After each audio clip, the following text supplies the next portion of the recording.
안녕하세요, 백박다이닝입니다. 여러분들 와인 구매하실 때 고민 많이 하시나요? 아니면 사러 가셔서 가장 많은 할인하는 상품을 사시나요? 만원대 와인을 사시나요? 데일리급 와인을 정가 3만 원이 넘어가는 가격에 판매를 한다면 어떻게 생각하세요? 사실 전 그 이상은 굉장히 거품이라고 생각하거든요. 원래 만 원인 상품을 3만 원, 4만 원에 속여서 판매하는 상품들이 아직까지도 많이 있습니다. 이런 시장 상황에서 제가 준비한 이 영상을 보신다면 제대로 된 와인 구매를 하시는데 큰 도움이 되실 거예요.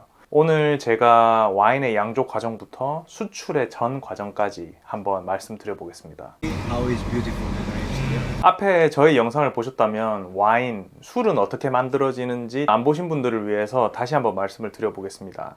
술은 당분이 효모를 만나서 이산화탄소와 알코올을 만들어내는 것이 가장 기본적인 원리예요. 와인의 양조에 필요한 가장 중요한 것, 포도 주스죠. 포도즙 당분이 있어야지만이 와인을 만들 수가 있잖아요. 와이너리들은 포도를 직접 재배하기 위해서 밭을 사서 운영을 하거나 아니면은 다른 농부들한테 포도를 사와 가지고 와인을 양조를 하기도 합니다. 보통 대형 와이너리들 같은 경우는 본인들이 다 밭을 가지고 있어요. 와인의 양조 과정을 영상이랑 같이 한번 설명을 드리자면, 첫 번째로 빈야드에서 수확한 포도즙을 포도를 으깨는 작업을 해요. 그리고 이 즙을 발효 탱크로 옮겨가지고 발효를 진행하거나 아니면 저장 셀러에 즙을 저장합니다. 스테인리스 탱크에 저장을 해서 과실의 프레시함을 좀 유지를 하거나 아니면은 발효도 스테인리스 탱크에서 진행을 하는데 그 과실의 풍미를 최대한 뽑아내기 위해서 그렇게 하는 거죠. 그런 다음에 대량 생산을 위해서 포도즙에다가 효모를 집어넣고 발효를 진행을 합니다. 발효가 끝날 때쯤에 발효된 포도즙을 뽑아내기 위해서 압착을 또 한번 해요. 프레스즙, 이제 남은 즙까지 다 뽑아내는 거죠. 이제 와인 된 거예요. 와인은 스테인리스 혹은 오크통, 숙성을 위해서 저장이 되고 바로 완제품이 필요하다면 병입이 바로 또 진행이 됩니다.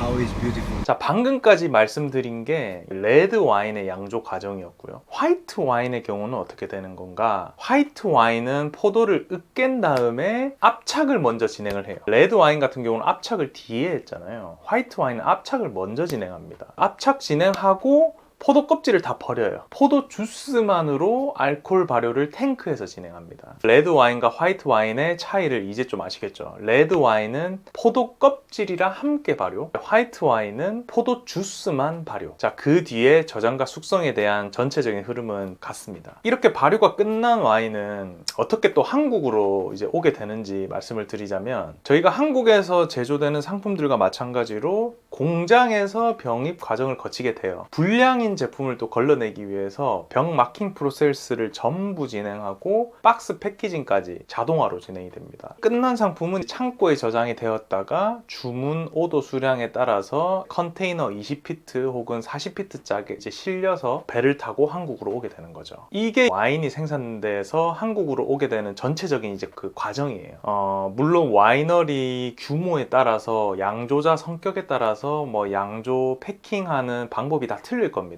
여러분들 규모의 경제라는 말 들어보셨을 거예요. 와인 한 병에는 포도 가격만 들어가 있는 게 아니라 와인 양조에 들어가는, 그러니까 시설 운영비죠. 시설 운영비, 인건비, 배송비, 모든 것이 다 포함되어 있어요. 인건비랑 시설 운영비를 줄이고 최첨단의 설비 시설을 효율적으로 운영하는 와이너리는 품질 대비 가격이 좋을 수밖에 없습니다. 규모가 작은 와이너리는 똑같은 포도, 똑같은 시설 장비를 쓰더라도 한국에 수입되는 가격은 더 비쌀 수밖에 없는 거죠. 그래서 데일리급 와인이 그 가격으로 들어올 수밖에 없는 거예요. 방금은 수출하는 입장에서의 가격들을 말씀드렸잖아요. 그러면은 수입하는 입장에서 한번 설명을 해볼게요.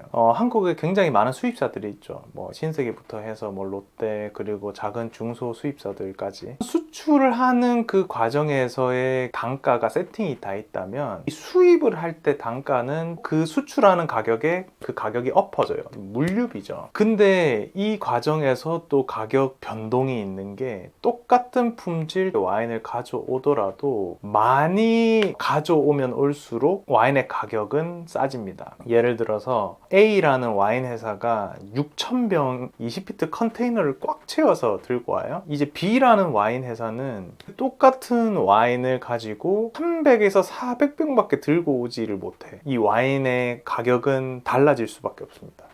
A라는 와인 회사가 가져올 때가 훨씬 더 유리한 거죠. 그 컨테이너에 한 번에 실어서 가져올 때는 물류비를 절감을 시킬 수가 있는데 3,400개라는 그 작은 수량을 가져올 때는 이제 LCL이라는 그 물류 시스템 구조를 타야 되는 거예요. 물류비는 조금 더 증가가 될 수밖에 없어요. 기본 단가에다가 물류비가 포함이 돼서 우리들이 사 먹는 와인 납품가가 되는 건데 이 납품가 자체가 올라가질 수밖에 없는 거죠. 균등한 와인질의 상품이라 하더라도 들고 오는 수입사가 어떤 형태인지, 대형 수입사인지 아니면 소규모 중소 수입사인지에 따라서도 와인의 가격이 많이 틀려지게 되는 겁니다. 그 말은 뭐겠어요? 와인을 더 많이 가져오면 올수록, 더 큰 회사이면 일수록 와인의 가격은 경쟁력 있게 세팅을 할 수가 있다는 말이겠죠. 그래서 작은 와이너리는 똑같은 포도, 똑같은 시설 장비를 쓰더라도 한국에서 수입된 가격은 더 비쌀 수밖에 없다는 겁니다. 마트에 파는 데일리급 와인들이 왜 3만원, 4만원 하는지 영상 초기에도 제가 말씀을 드린 겁니다. 저는 병당 2만원이 넘지 않는데 최첨단 설비 운영과 가격 대비 좋은 퀄리티를 가진 와인이 있다면 어떤 상품을 선택하시겠어요? 그런 와인이 바로 이탈리아 피에몬테 지역에 위치한 깐티 와인입니다.